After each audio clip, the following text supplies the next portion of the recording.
一份绝密文件意外曝光了。看完这份文件嘛，越南高层吓出了一身冷汗啊！美国这次来啊，不是送钱，也不是送技术，他们想不动一兵一卒，就要让越南变天。今天啊，咱们就来扒开这份绝密档案，看看美国人到底在憋什么坏水。就在2025年，一份本来锁在这个保险柜里的绝密文件意外曝光了。这文件叫啥呢？你听这个名字吓死人不偿命啊！美国第二次入侵计划。这可不是哪个路边摊的小报记者瞎编的，也不是哪个喝多的愤青写的小作文。这个可是出自越南政坛最硬的核，越南国防部。咱们先把这个时间呢拨回到2024年的8月，那个时候呢，那个拜登正收拾行囊，准备高调访越。那是鲜花铺路呀，红毯铺地啊，承诺满天飞。美国媒体那是怎么吹的？历史性的时刻美越关系的里程碑，围堵中国的关键一步。那个调门高的恨不得明天这个越南就变成美国的第51个州。可是就在这个拜登落地的几天前，越南那帮穿军装的老爷子们正坐在密室里敲定了这份美国第二次入侵计划。这种时间上的巧合简直充满了黑色幽默呀！这越南人心里面跟明镜似的，你美国人这次回来没安好心。军方的高层那个脑子是极其清醒的，他们可是太了解美国人了。几十年前，美国人呢是开着 B-52轰炸机来的，扔的是凝固汽油弹，那是硬杀伤。现在的美国人学精了，他们不开飞机了，也不派大兵了，他们带着什么来？带着价值观，带着非政府组织，还带着所谓的什么人权观察，还有那绿油油的美刀。在咱们这儿吧，这叫软刀子割肉，叫特洛伊木马。这美国人为什么这么急吼吼的拉拢越南呢？傻子都看得出来那就是为了在地缘上恶心咱们中国呀，是为了找个炮灰。但是越南人更清楚这个拉拢吧，它是有代价的。这个代价呢，就是让你越南把国门打开，让美国的那些脏东西流进去。你可能会问这个越南是不是有点被迫害妄想症啊？人家送钱送技术，怎么就成了入侵了？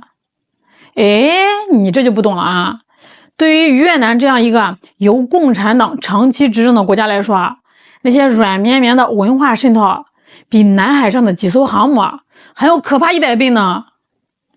这份美国第二次入侵计划的核心论点吧，就一条：美军不再需要通过岘港登陆来征服越南，他们正在等待一个机会，一个通过社会动荡、经济危机或者是内部矛盾引爆颜色革命的机会。这种套路美国人玩的太溜了你看这个东欧，看看中东，看看那些个被忽悠瘸的国家先是派一堆这个 NGO 进去搞环保、搞女权、搞动保，这名头好听的不得了然后就开始在网上带节奏，捧一帮公知呢出来骂政府，挑拨离间。等到这个时机成熟啦，随便找个借口，什么油价涨了，选举不公了，立马就鼓动这个年轻人上街。最后呢，政权垮台，国家乱套，美国人呢再扶持一个听话的傀儡上去，这就叫和平演变。说到这儿吧，咱们不得不提嘴咱们中国这帮 NGO 对咱们中国那是从来就没死过心。早些年这帮所谓的环保组织、动保组织在咱们这儿没少折腾打着公益的旗号，今天反对咱们建大坝，明天阻挠咱们修铁路，甚至还想在咱们的边疆问题上搞事。但是中国早都练出了一双火眼金睛，咱们国家对那些境外 NGO 的管理那叫一个严防死守，规范有序。想来做公益欢迎，但是必须备案，资金来源必须透明，活动必须合法。想搞渗透，想搞颜色革命，对不起，门儿都没有。越南这次之所以这么紧张，这么大动干戈的搞那个文件，其实也是在抄作业。他们是看着咱们中国怎么防的，看着咱们怎么把这个篱笆给扎紧的，心里面才有了底儿才敢跟这个美国人叫板。这就叫大哥在前面趟雷，小弟在后面学样。越南军方那是干什么的？那是政权的看门狗，也是越南政坛的二当家。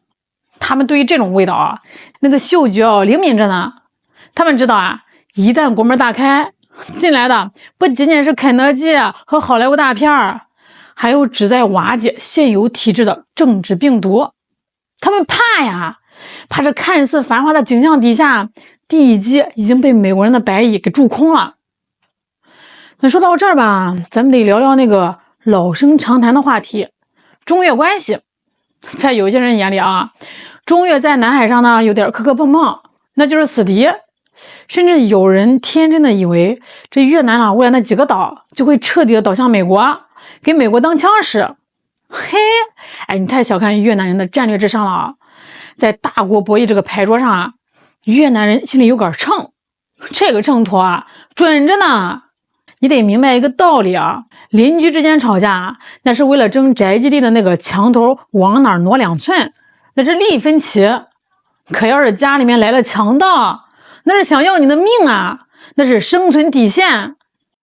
在越南决策层眼里咱们中国呢，虽然在这个南海问题上寸步不让，有时候还挺凶的，但是他们知道中国从来没想过要颠覆河内的政权。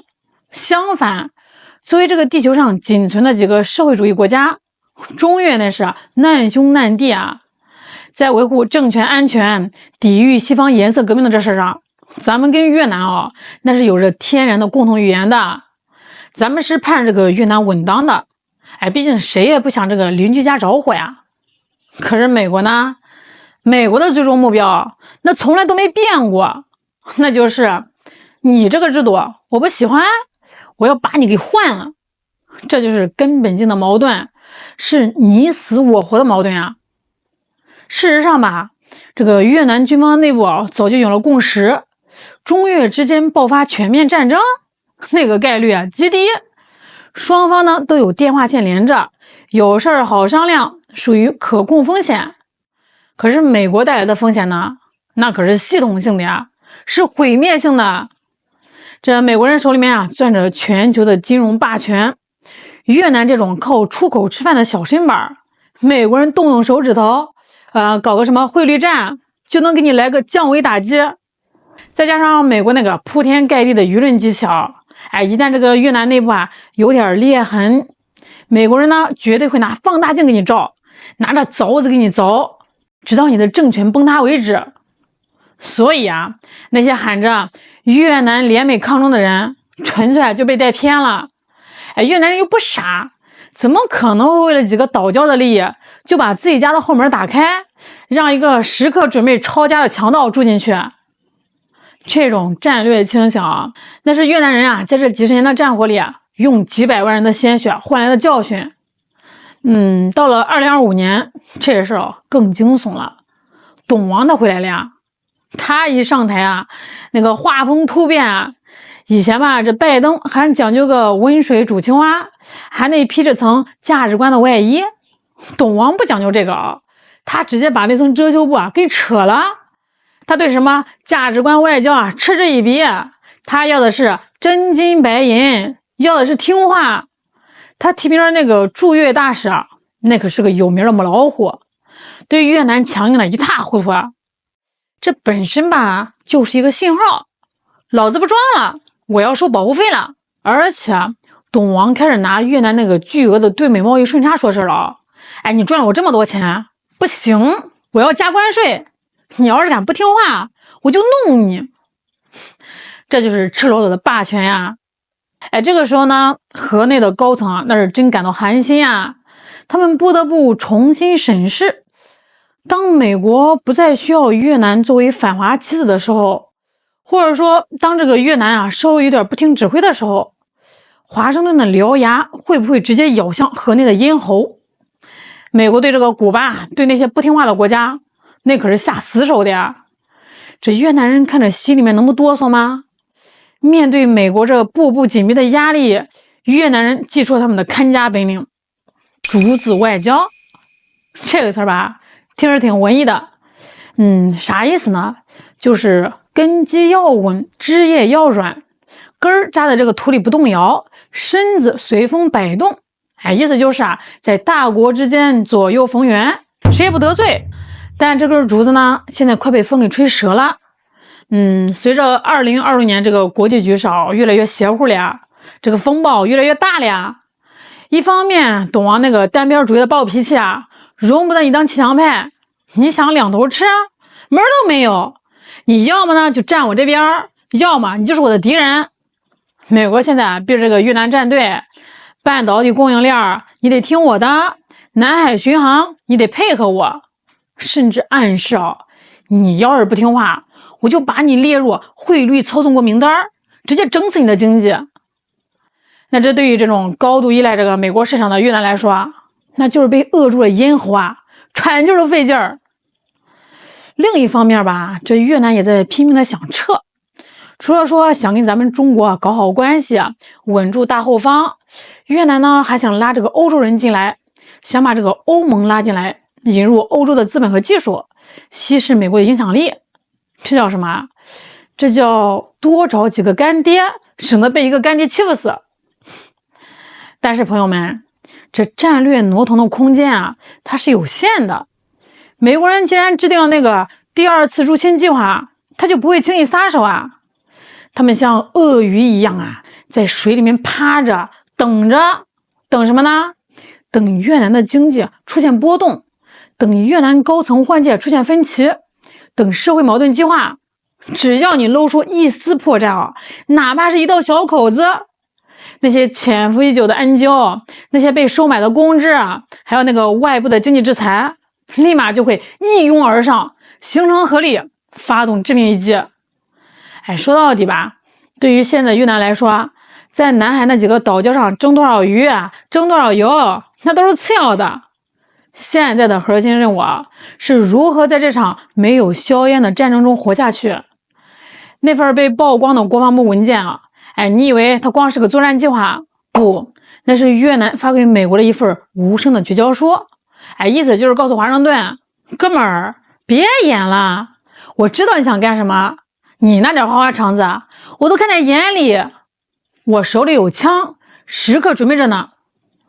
在这场不对称的博弈里越南没有天真的资本美帝王越之心不死这在河内绝对不是一句挂在墙上的口号越南这根竹子还能在风暴里挺多久？